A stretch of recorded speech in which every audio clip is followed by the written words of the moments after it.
Hi, my name is Emilio Ortega, and I will talk about favorite minimally invasive esophagectomy for esophageal cancer. In the definition, we have that it's a surgery to remove part of all the esophagus. That is the tube that carries food from the throat to the stomach. After beginning remove the esophagus, it removes a part of the stomach of large entity. Most of the time, esophagectomy is done to treat esophageal cancer or severe damaged stomach. During an opening esophagectomy, one more large surgical cuts are made in the abdomen, chest, or neck. Way to remove esophagus. By laparoscopy, surgery is done through of several small incisions. In application of medicine, we have that there is a few indications for esophagectomies. For non-tumor lesion, esophagectomy is almost always indicated, usually in the context of a caustic ingestion, that case of esophageal perforation. Esophagectomy for peptides or caustic stenosis, the usual techniques of esophagectomy with or without tracheotomy are rarely indicated in situations. Recent and minimally invasive laparoscopy or thoracoscopy surgery techniques that make these indications.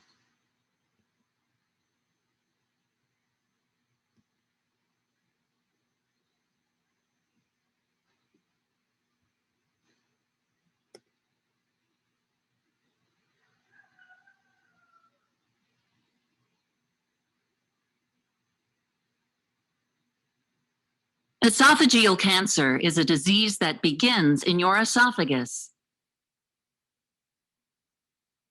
Your esophagus is a muscular tube that food passes through from your mouth to your stomach. The flat, thin cells lining your esophagus are called squamous cells. Below the surface, cells divide and flatten to make new squamous cells as the old ones wear out. If you have a condition called gastroesophageal reflux, or GERD, you frequently have a backflow or reflux of acid from your stomach into your esophagus. Over time, GERD may cause the squamous cells lining your lower esophagus to be replaced with gland cells that make mucus called goblet cells. This change in the lining of your esophagus is a condition called Barrett's esophagus. One type of esophageal cancer, called adenocarcinoma, may occur in the changed lining of Barrett's esophagus. Another type of esophageal cancer, called squamous cell carcinoma, occurs in the squamous cells in your esophagus. Like all cancers, both of these types begin when damaged or abnormal genetic material inside your cells causes them to grow out of control. A tumor forms as the abnormal cells begin to multiply. Over time, a lump may form in the wall of your esophagus as the tumor grows. You may have no symptoms in the early stages of esophageal cancer. Later, you may have trouble swallowing when the tumor becomes large enough to block part of your esophagus. Having trouble with swallowing may cause you to have difficulty eating. As a result, you may lose weight in a short period of time. Depending on the location of the growing tumor, you may also have pain in your chest or neck. If you have esophageal cancer, your doctor may recommend one or more of the following: surgery, chemotherapy, and radiation therapy. Surgery is the most common treatment for esophageal cancer, especially in the early stages when the tumor is small.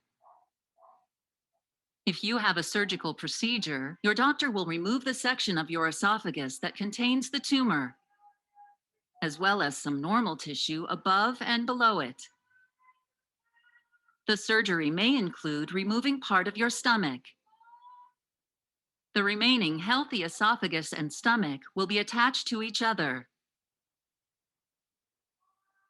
Your surgeon may also remove nearby lymph nodes to see if cancer cells have spread to them.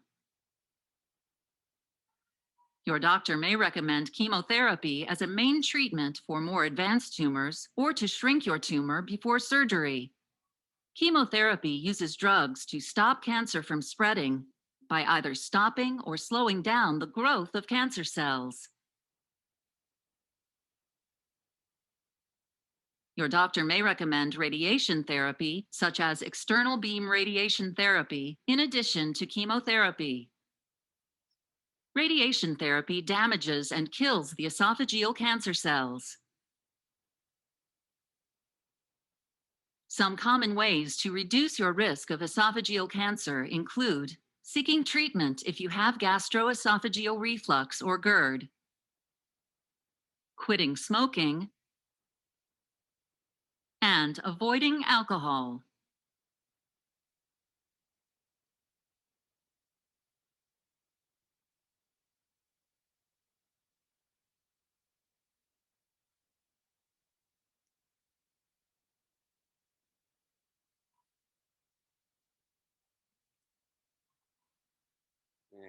Pros and cons. Pros and cons. The risk of this surgery is in the cons we have gastric reflux, injuries for the stomach, intestines, lungs, or other organs during the surgery, and leakage of contents of esophagus or stomach where surgery attached them, and difficulty swallowing or speaking intestinal obstructions. And, and cons. Pros. Many people recover well from this surgery and are able to eat normal diet. After recovering, they will probably have to eat smaller portions and eat more often. If you had surgery for cancer, talk with your doctor about next steps to treat this disease. Issues of playing equal. The hospital is organized one of the detection that use the percutaneous endoscopic gastrostomy indications technique since 2008. Under various indications associated are not different than risk factors. This technique involves the placement by endoscopic or to prove the stomach that through the abdominal wall.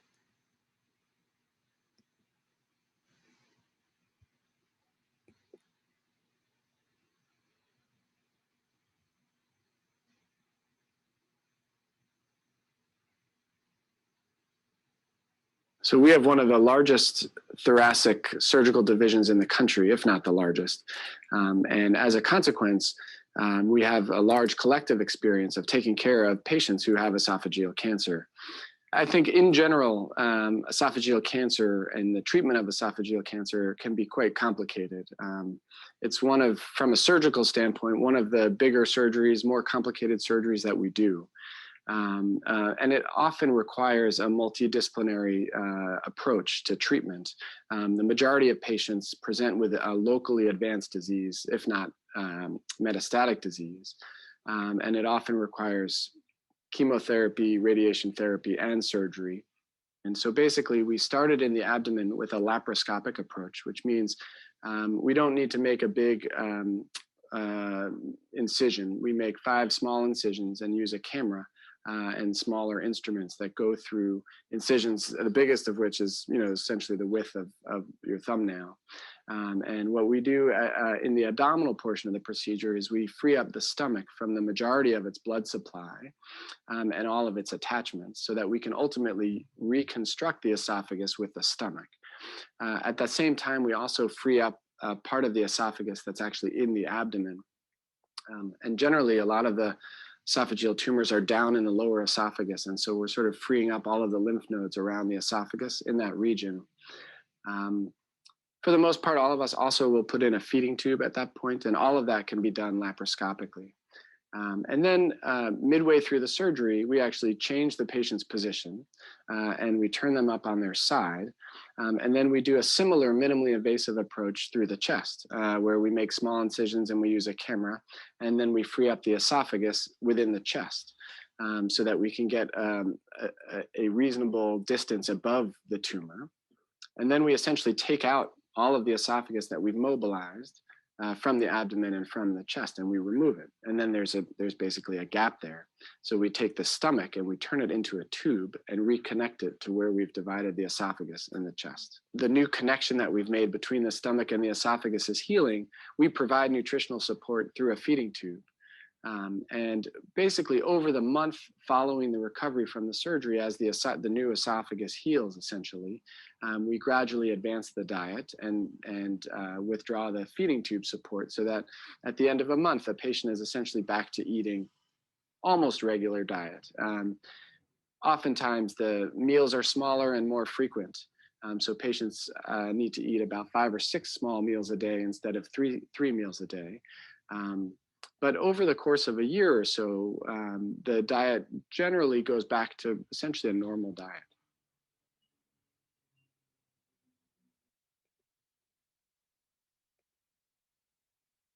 Conclusion.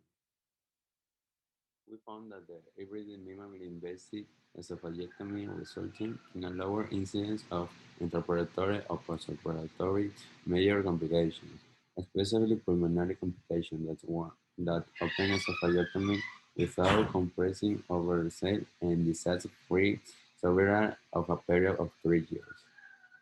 Thank you.